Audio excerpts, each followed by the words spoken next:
Okay guys, dito po tayo ngayon ng yung nakita ninyo ang views guys is Tayud Consolacion, yung daan papuntang Access Road, National Highway going to Cebu City, Mandao. So from Liloan going to Cebu City. Nandito po tayo ngayon kasi yung nasa dito doon yung paraling maraming kahoy o tawag na pahaw, nasa likod yung RTC dito pala, yung Gisco nandyan. Hintayin ko lang muna ito anong oras kaya matapos yung graduation nila, mga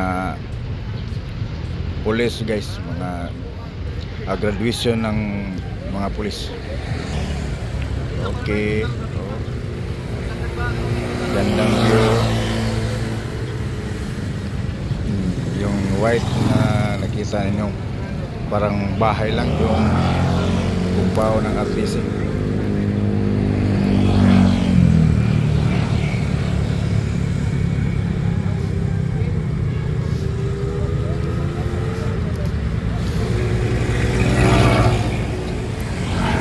Mientras nag-waiting tayo dito, vlog muna para hindi tayo maboring.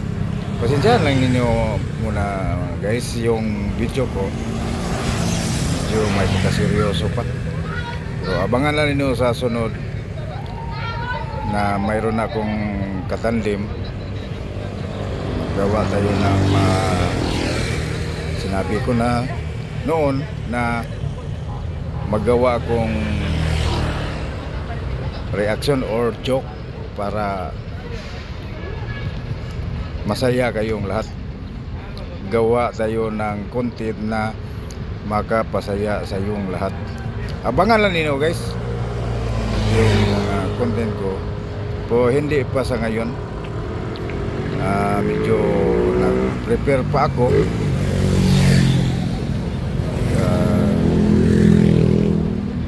Kasi yung parang yung bata ko lang yung tandem ko. Thank you for watching. Bye.